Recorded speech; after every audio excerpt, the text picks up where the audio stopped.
Assalamualaikum. Halo semua, bagaimana kabarnya nih? Semoga sehat selalu ya.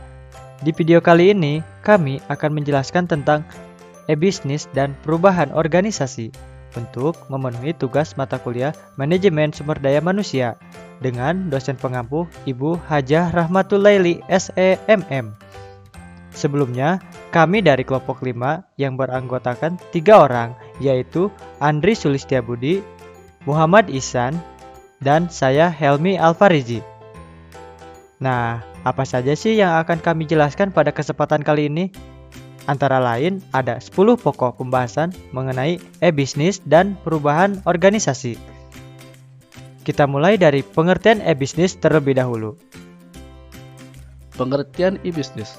E-bisnis atau electronic business dapat diartikan sebagai kegiatan bisnis yang dilakukan secara otomatis dan semi-otomatis dengan menggunakan sistem informasi komputer.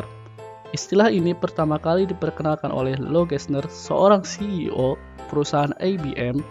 Saat ini lebih dikenal dengan bentuk kegiatan bisnis yang dilakukan dengan menggunakan teknologi internet.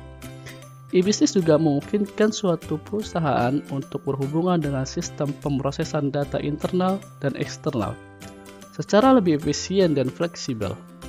E-bisnis juga banyak dipakai untuk berhubungan dengan supplier dan mitra bisnis perusahaan, serta memenuhi permintaan dan melayani kepuasan pelanggan secara lebih baik. E-bisnis berkaitan secara menyeluruh dengan proses bisnis termasuk value chain, pembelian secara elektronik, manajemen rantai supply, pemrosesan order elektronik, penanganan pelayanan kepada pelanggan, dan kerjasama dengan mitra bisnis. E-bisnis memberi kemungkinan untuk pertukaran data di antara suatu perusahaan dan perusahaan lain, baik melalui web, internet, intranet, maupun kombinasi di antaranya. Menurut Stephen Alter, e-bisnis adalah praktik pelaksanaan dan juga pengelolaan proses bisnis utama, seperti dalam hal perancangan produk, mengelola pasokan bahan baku, manufaktur, penjualan, pemenuhan pesanan, dan juga penyediaan servis dengan menggunakan teknologi komunikasi dan data yang sudah terkomputerisasi. Selanjutnya, model e-bisnis. Model e-bisnis terbagi menjadi 7. Yang pertama, virtual storefront adalah model e-bisnis yang menjual produk fisik atau jasanya secara online, sedangkan para konsumennya menggunakan berbagai sarana tradisional lain, seperti dengan menggunakan jasa pos dan kurir untuk menerima belanjaannya. Yang kedua, marketplace konsentrator. Model bisnis ini lebih memusatkan informasi produk atau jasanya dari beberapa produsen di suatu titik sentral.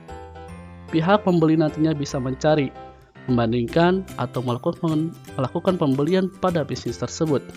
Yang ketiga, information broker.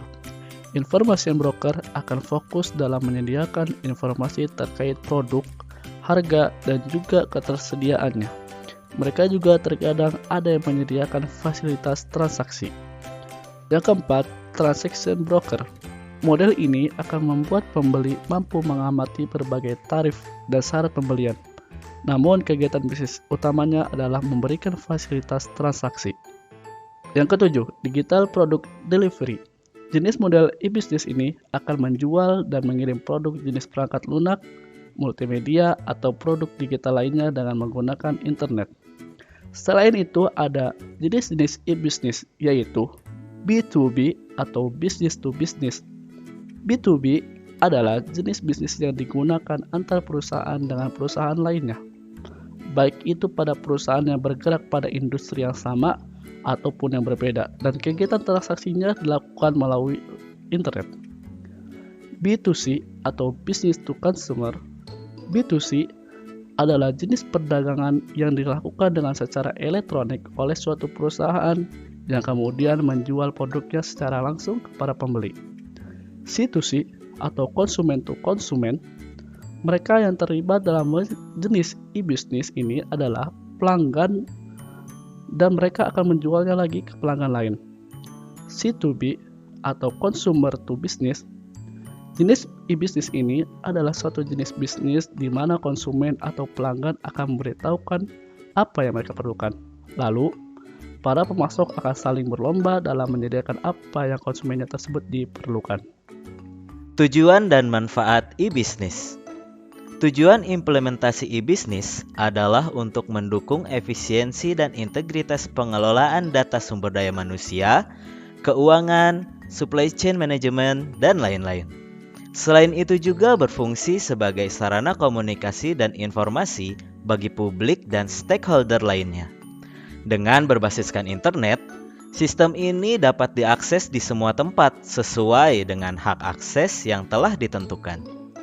Manfaat implementasi e-bisnis adalah meningkatkan kinerja operasional perusahaan, meningkatkan peluang akses ke pasar, pemasok, dan pendanaan yang sangat luas, meningkatkan efisiensi perusahaan, mempermudah pengelolaan aset perusahaan, meningkatkan kualitas layanan terhadap pelanggan, meningkatkan komunikasi seluruh stakeholder, mengatasi kesenjangan digital, media mempromosikan kompetensi perusahaan, lalu memperlancar kegiatan ekonomi, serta memperlancar kegiatan bisnis dan sarana penyebaran informasi secara luas. Kemudian ada tahapan evolusi e-bisnis. Konsep e-bisnis yang paling sederhana dikembangkan oleh Mohan 2001 dapat dilihat dari bagan berikut ini. Kita mulai dari tahapan yang pertama, yaitu tahap inform. Pada tahap awal ini, adanya unit-unit kecil di perusahaan yang mulai mencoba membangun software berbasis internet. Contohnya pengembangan homepage yang menampilkan profil perusahaan, atau membangun website yang isinya produk dan jasa yang ditawarkan perusahaan kepada pelanggannya, dan lain-lain. Berbagai proyek kecil ini biasanya bersifat jangka pendek dan tidak membutuhkan biaya besar. Karena sifatnya yang lebih sekedar menyebarkan informasi sehubungan dengan aktivitas terkait di dalam sebuah unit perusahaan. Aplikasi-aplikasi tersebut bersifat mandiri dan bebas. Artinya, tidak diintegrasikan dengan perangkat lunak aplikasi lainnya yang ada di perusahaan. Yang kedua, tahap automate. Tahap berikutnya adalah mencoba untuk mengintegrasikan beberapa unit di perusahaan yang telah mengimplementasikan konsep kecil e-bisnis. Contohnya seperti proses pengajuan anggaran dari masing-masing unit ke divisi keuangan, bagian pengadaan atau logistik yang secara otomatis melalui sebuah aplikasi database menerima pesanan dan pembelian barang, lalu sistem pemesanan produk atau jasa melalui website, atau aplikasi pelayanan penajual, dan lain-lain. Nilai yang dituju pada tahapan ini adalah efektivitas, yaitu sebuah hal yang pada awalnya sangat sulit untuk dilakukan, tetapi dengan adanya aplikasi e-bisnis, hal-hal baru dapat dilakukan oleh perusahaan. Yang ketiga, tahap integrate. Kemudian, tahap selanjutnya mengintegrasikan proses bisnis perusahaan dengan perusahaan atau entitas lain yang ada di luar perusahaan. Pada tahap ini, tujuan utama perusahaan adalah meningkatkan dan mengembangkan kinerja perusahaannya secara signifikan. Contohnya di industri penerbangan, perusahaan dapat mengetahui lokasi terkini dari seluruh awak pesawatnya, baik yang sedang terbang maupun istirahat. Contoh lain yaitu proses pemesanan tiket bioskop melalui internet yang memungkinkan seorang pelanggan untuk memilih spesifik bangku yang diinginkan. Tahap keempat adalah tahap reinvent. Tahap ini dinamakan sebagai reinvent karena perusahaan yang telah memiliki pengalaman sukses menerapkan sistem e-bisnis pada 3 tahap sebelumnya ditantang untuk mendefinisikan ulang mekanisme dan model bisnisnya dengan berpedoman pada peluang-peluang usaha baru yang ditawarkan oleh e-bisnis. Kata kunci di dalam tahap ini adalah business transformation dan industry convergence. Hal itu dikarenakan semakin kaburnya batas-batas segmen industri yang ada. Perusahaan dapat menawarkan berbagai jenis produk atau jasa yang belum pernah terpikirkan sebelumnya. yang pada akhirnya dapat mengubah bisnis inti yang sedang digelutinya. Hal yang perlu diperhatikan pada tahap ini adalah perusahaan tidak dapat menerapkan konsep e-bisnis murni tanpa adanya hubungan jejaring dengan berbagai mitra bisnis atau internetworking. Lalu terdapat faktor-faktor keberhasilan e-bisnis.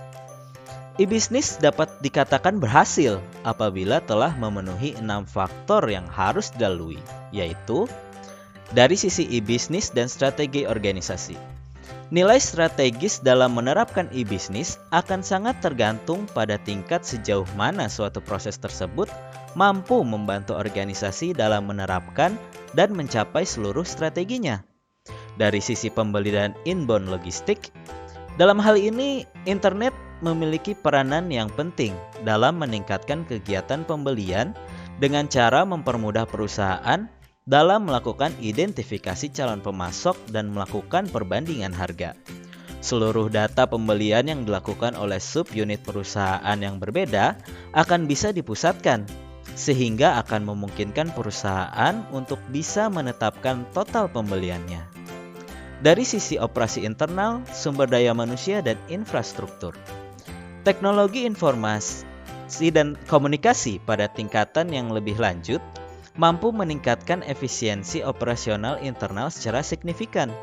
Selain itu, peningkatan akses informasi juga mampu secara signifikan meningkatkan perencanaan.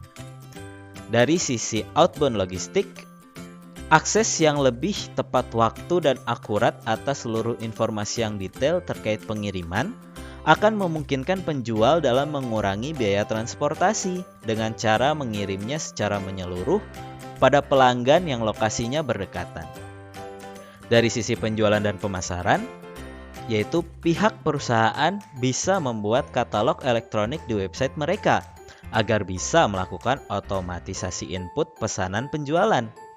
Kemampuan seperti ini akan memungkinkan pelanggan menyampaikan pesanan ketika mereka membutuhkannya dan mampu mengurangi jumlah staf secara signifikan dengan menghapus biaya telepon, surat menyurat, dan juga faksimil. Dari sisi pelayanan dan dukungan penjual, secara signifikan e-bisnis akan mampu meningkatkan kualitas dukungan penjual pada para pelanggan. Pembahasan selanjutnya yaitu tentang pengertian perubahan organisasi. Perubahan organisasi adalah proses yang secara sengaja dilakukan dengan tujuan membuat kondisi organisasi menjadi lain dari sebelumnya.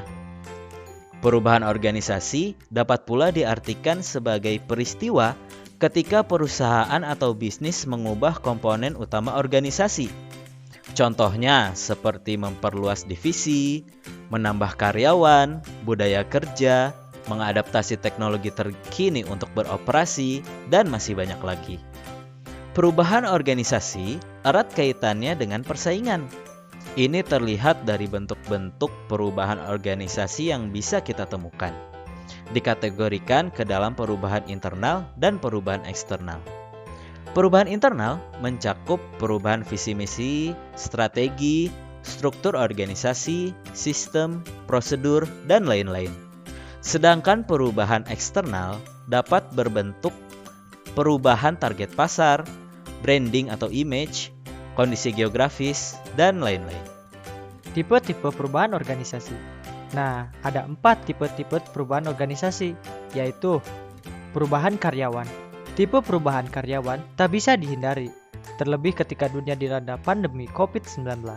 Tak sedikit perusahaan melakukan perubahan besar-besaran untuk menyelamatkan keuangannya. Maka mereka terpaksa memutuskan hubungan kerja kepada para karyawan. Saat new normal, perusahaan akan membutuhkan dan merekrut karyawan baru, sehingga manajemen atau HR harus mampu menjembatani di antara karyawan lama dan baru agar kinerja mereka sesuai dengan perusahaan. Lalu, ada perubahan seluruh organisasi. Tipe perubahan seluruh organisasi atau juga bisa disebut perubahan skala besar akan mempengaruhi semua karyawan dan stakeholder. Bahkan, perubahan ini menjadi tantangan yang cukup berat bagi perusahaan. Oleh karena itu, ada baiknya manajemen membuat atau menambahkan kebijakan baru untuk menyelaraskan semua karyawan dari entry level hingga top management. Nah, ada juga perubahan perbaikan. Seperti namanya, perubahan perbaikan dilakukan ketika perusahaan tidak berjalan sesuai dengan rencana. Tim HR dan tim terkait akan mengidentifikasi perubahan yang akan dilakukan. Biasanya, penerapan perubahan tersebut hanya mempengaruhi mereka yang memiliki kinerja buruk. Selanjutnya ada perubahan tak terencana. Terkadang, perusahaan harus melakukan perubahan tak terencana.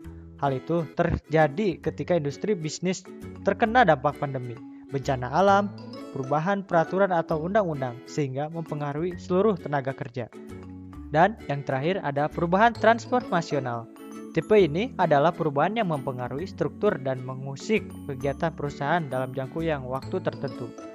Perusahaan yang menerapkan perubahan tersebut harus menempatkan tim andal yang mampu merancang program inovatif sekaligus meminimalisir waktu adaptasi. Di lain pihak, mereka memaksimalkan pengetahuan yang harus dipelajari oleh staf mengenai perubahan baru tersebut. Lalu ada juga faktor pendorong perubahan organisasi. Di dalam faktor ini ada 4 macam, yaitu demokrasi tenaga kerja adalah hal yang pasti mempengaruhi perubahan organisasi. Ini biasanya faktor yang mempengaruhi strategi retensi karyawan. Contohnya, seiring berjalannya waktu, generasi yang mendorong tenaga kerja akan terus berubah. Kebutuhan mereka pun berubah menyesuaikan keadaan ekonomi, sosial, hingga politik. Lalu ada teknologi. Teknologi adalah faktor yang paling bisa dilihat dan dirasakan oleh kita.